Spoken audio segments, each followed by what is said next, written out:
Hello मेरे चिटोरो। आज लेके आ गई हूँ मैं एक नई रेसिपी। बहुत ही टेस्टी नाश्ता बनाएंगे आज हम।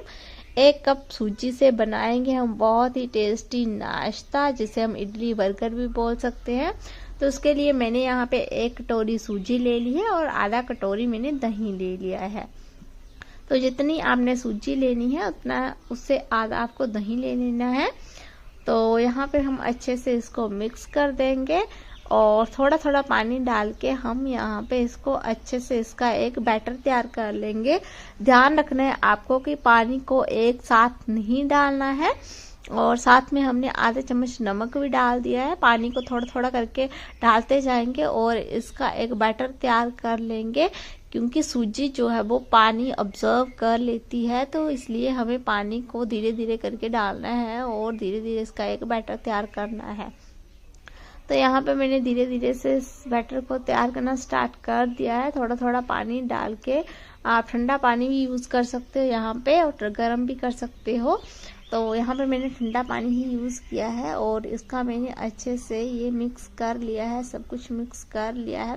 इससे बहुत टेस्टी नाश्ता बनता है। आप इसको बच्चों के टिफिन में भी दे सकते हो और सुबह चाय के साथ भी खा सकते हो, जैसे मर्जी आप खा सकते हो। अब हम इसको 5 मिनट के लिए हम रख देते हैं, तब तक हम इसकी फिलिंग तैयार कर लेते हैं।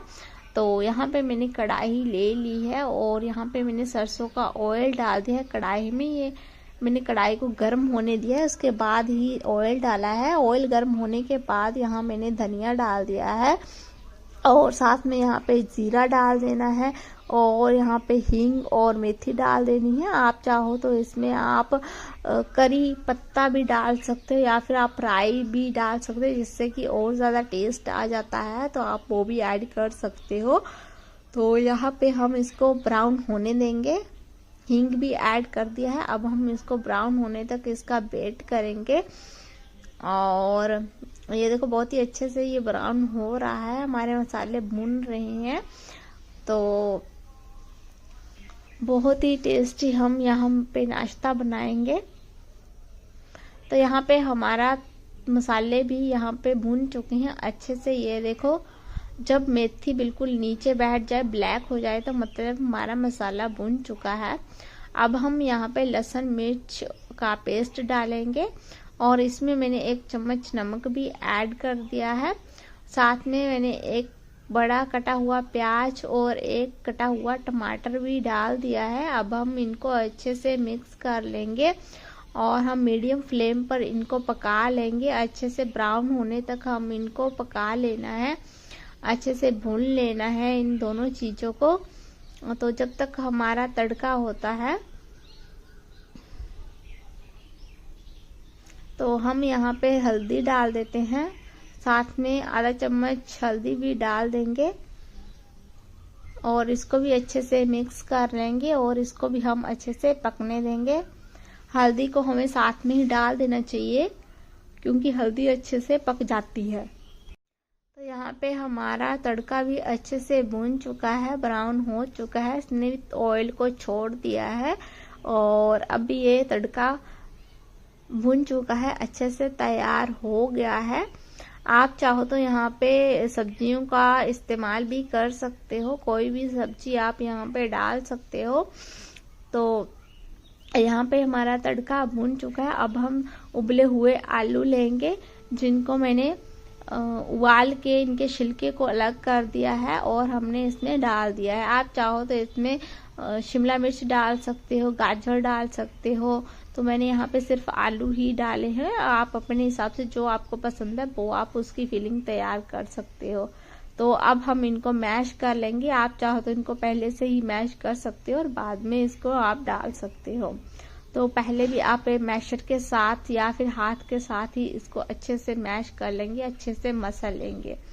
तो यहाँ पे मैंने पहले नहीं मसला था, तो मैं अभी इसको मैश कर रही हूँ। आलू को अच्छे से मैश कर देना है। ये देखो इस तरीके से अच्छे से मैश कर देना है और इसमें में अच्छे से तड़का मिक्स कर लेना है। अच्छे से हमें थोड़ी देर पका लेना है, मीडियम फ्लेम पे हमें थोड़ी देर के लिए पका लेना है आलू को। बहुत ही टेस्टी लगते हैं। इसको आप चपाती के साथ ऐसे भी खा सकते हैं या ऐसे भी अच्छे लगते हैं। तो यहाँ पे हमारे आलू भी अच्छे से पक गए हैं। तो यहाँ पे हमारे आलू भी अच्छे से पक रहे हैं, बहुत ही अच्छे से। इनको हमें 5 मिनट के लिए अच्छे से पका लेना है और इनको अच्छे से ही मैश करना है। इनमें गुठलियाँ नहीं होनी चाहिए, अच्छे से ये मैश किए हुए होने चाहिए, तभी टेस्ट लगते हैं। तो यहाँ पे हम साथ में हरा धनिया डाल देंगे, काट के हरा धनिया डाल देंगे गार्निशिंग के लिए। अगर आपके पास नहीं है तो आप स्किप भी कर सकते हो, अदरवाइज आप टेस्ट के लिए डाल सकते हो। तो यहाँ पे हमारे आलू बनके तैयार हो गए हैं। मैंने धनिया भी इसमें काट के डाल लिया है। अब हम इनको भी अच्छे से मिक्स कर देंगे और यहाँ पे हमारी फिलिंग भी तैयार हो गई है। ये देखो बहुत ही अच्छे से पक गए हैं हमारे आलू भी। अब हम इनको थोड़ी देर ठंडा होने के लिए छोड़ देंगे। हम इनको किसी बर्तन में निकाल लेंगे और ठंडा होने के लिए छोड़ देंगे।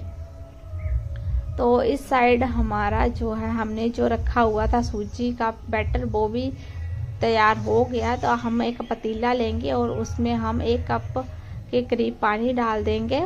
और यहाँ पे हमारा बैटर भी अच्छे से यहाँ पे रेस्ट कर ली है इसने। तो इसको पहले हम अच्छे से मिक्स कर लेंगे बैटर को। और हम थोड़ा सा पानी डालेंगे क्योंकि सूजी ने पानी को ऑब्जर्व कर लिया। हम थोड़ा सा पानी डालेंगे और अच्छे से मिक्स करेंगे। फिर से इसका एक अच्छा सा बैटर तैयार करेंगे। तो ये तैयार हो चुका है। अब हम कटोरियाँ लेंगे, जो भी आपको चाहिए, जो भी आपके घर में हो, छोटी छोटी कटोरियाँ आप लेंगे और उसमें ये बैटर हम डालेंगे। आपको आधी कटोरी से भी नीचे बैटर आपको डालना है। तो इसी तरीके से हम 2 से 3 जितनी भी आपको बनानी है वो हम उतनी ही कटोरियों में डाल देंगे। तो यहाँ मैंने 2 से 3 चम्मच ही डाल रही हूँ एक कटोरी में। ज़्यादा आपको नहीं डालना है, कम कम ही रखना है आपको। अगर आप ज़्यादा डाल दोगे तो वो अच्छे से पकेगा नहीं। तो यहाँ पे मैंने सारी कटोरी में डाल दिया है बैटर को और यहाँ पे पानी भी उबल चुका है। अब हम इसमें एक ऐसा स्टैंड लेंगे और इस स्टैंड को हम डाल देंगे। आप कढ़ाई में भी डाल सकते हो, ये मैंने पतीले में डाला है। और हम इस स्टैंड के ऊपर इन कटोरियों को रख देंगे, अच्छे से ध्यान से रख देंगे। तो इस तरीके से ये टिक गई हैं हमारी तीनों कटोरी मैंने रख दी हैं और पानी भी उबल रहा है। तो अब हमें इन्हें स्टीम करना है। तो ढक्कन देके हम इनको 10 मिनट तक हम इसको पका लेंगे। और आपको ध्यान रखना है कि स्टीम बाहर नहीं निकलनी चाहिए। तो यहाँ पे हमारे 10 मिनट हो गए हैं और देखो सूजी कितनी अच्छे से फूल गई है। तो यहाँ पे आप चाहो तो इसको चेक भी कर सकते हो हमारी सूजी पकी है या नहीं पकी है। तो यहाँ मैंने चाकू की हेल्प से देख लिया है, ये नीचे तक जा रही है, इसका मतलब ये पक चुकी है। तो अब हम इसको गैस को बंद कर देते हैं और इनको हम उतार लेते हैं नीचे। बहुत केयरफुली हमें इनको कोलियों को बीच में से निकाल लेना है, कटोरियों को बीच में से निकाल लेना है। ध्यान रखना है आपको, ये गर्म होंगी तो अच्छे से इनको ध्यान से आपको निकालना है। तो यहाँ पे मैंने तीनों कटोरियों को निकाल दिया है और यहाँ पे अच्छे से ये फूल भी गई है सूजी, अच्छे से ये पक गया है। अब हम एक चाकू की मदद से इनके कॉर्नर को छुड़ा लेंगे। ये खुद से ही छोड़ देते हैं, ये जो बैटर है खुद से ही ये बर्तन को छोड़ देते हैं। तो यहाँ मैं एक चाकू की मदद से यहाँ पे इनको छुड़ा लूँगी। ये देखो इस तरह से इसको निकालना है, बहुत ही अच्छे से निकालना है, ये अच्छे से निकल जाता है।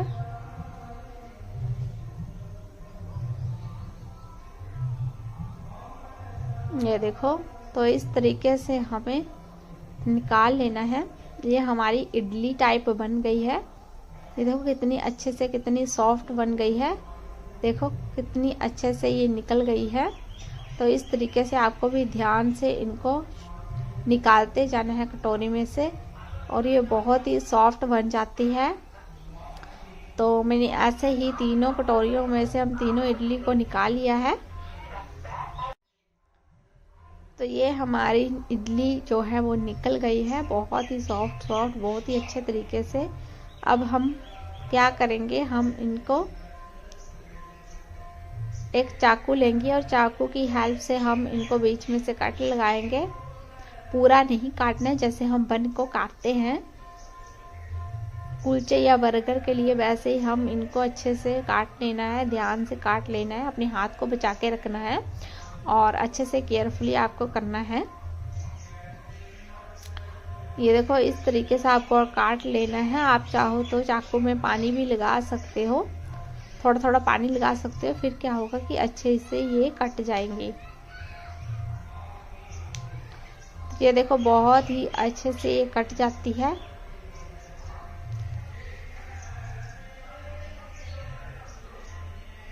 तो आप भी इस तरीके से कर सकते हो। तो अब हमने तीनों को ऐसे ही काट लिया है, एक बन तैयार कर लिया है।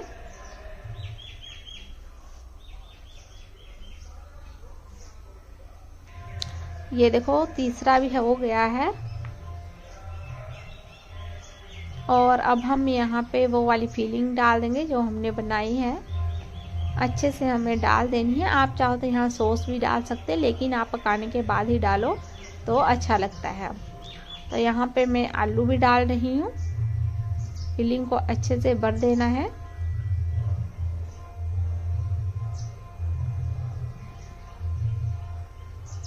और इसको ऐसे प्रेस कर देना है, दबा देना है, जिससे कि हमारी फिलिंग बाहर ना निकले। ये देखो अच्छे से भर देना है। ऐसे ही हम भर देंगे, बर्गर के जैसे, कुलचे के जैसे हम ऐसे ही भर देना है आलू को।